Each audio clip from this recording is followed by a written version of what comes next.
Teacher. Yes, Bobby, what is it again? I've been thinking for a long time now. Why do some poor young men who are already struggling to take care of themselves go ahead and marry poor dependent girls, and then both of them become poor couples and still give birth to many children they cannot provide for? That is a big question, Bobby. Hope you are not trying to insult my ancestors this morning. Teacher, I'm not asking because I'm curious. I'm asking because I'm the sixth child of my poor parents. 6 of us hawk bottled water in the market after school. Even on weekends, we are still hawking while other children are sleeping or watching cartoons. Why didn't my parents stop at 1 or 2 children? What pushed them? Bobby, many poor men go into marriage because they believe marriage brings God's favor. The Bible said in Proverbs chapter 18 verse 22 that he who finds a wife finds a good thing and obtains favor from the Lord. Then I ask, after obtaining the favor they hoped for, why didn't they check whether that favor was enough to start having children? Didn't they know that if couples fail to plan and prepare before having children, they have already planned and prepared to fail the children they will bring into the world? Relying on hope is useless because hope without action is empty. Bobby, some couples believe that God commanded humans to multiply. In the Bible, Genesis chapter 1 verse 28, God said, "Be fruitful and multiply and fill the earth." That excuse is weak, teacher. After all, God didn't say, even if you are poor, scatter children everywhere.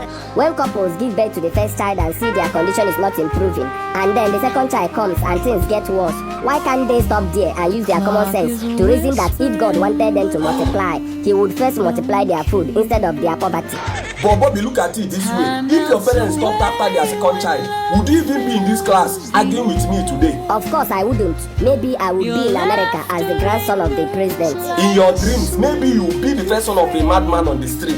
Never. You can never tell. Another thing, Bobby, some poor couples end up having many children because of competition. Teacher, competition for what? Poverty Olympics? Maybe the neighbor has 4 children, so they want to have 5. If someone is already poor, what is he competing for? World's best struggling family? Sometimes trying to get a particular gender, most times a son, leads poor couples to born many children. Having many children while trying to get a son? Shouldn't they first create a life that any child, boy or girl, can survive in? Again, Bobby, some men marry even when they know that life is tough because they hope marriage will turn things around for them. Teacher, hope is good, but hope without planning is just gambling. If your salary cannot feed you alone, why add another person and why add children on top? Bobby, don't forget that love is blind. Love is blind. People don't calculate when they are in love. But love is supposed to open its eyes after marriage. If love wants to stay blind, fine. But why should innocent children suffer because their parents refuse to use common sense? Bobby, some men also rush into marriage because of pressure. Family pressure, cultural pressure, village pressure, peer pressure. They fear being left behind by their peers and being called irresponsible.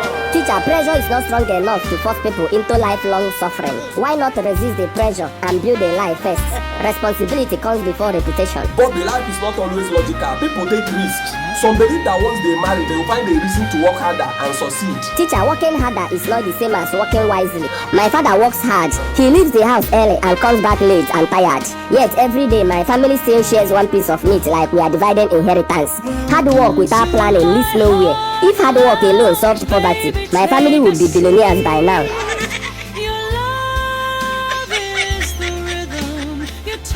Bobby, Teacher, maybe your parents did the best they could with what they knew. I believe that, but doing your best is different from doing what is wise.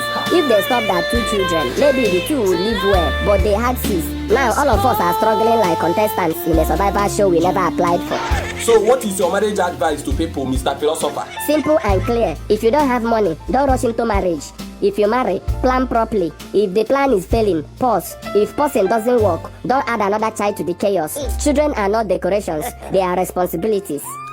Honestly, your points are strong, Bobby, but life is complicated. Teacher, life is only complicated when we refuse to think. Let people think before they rush into marriage. Let people think before they give birth. Let people think before they multiply. Let people think before they bring innocent children into a life of hunger, hustling and hawking in the streets when they should be enjoying childhood. Bobby, you have worried my spirit today. Teacher, I'm only saying what many children like me cannot say. Parents should really think before giving birth. Children deserve better than hunger, struggle, and hawking under the sun. Anyway, if you can't cope with your family anymore, I'm ready to adopt you temporarily. God forbid. What is that supposed to mean, Bobby? Are you asking me, teacher? Chai.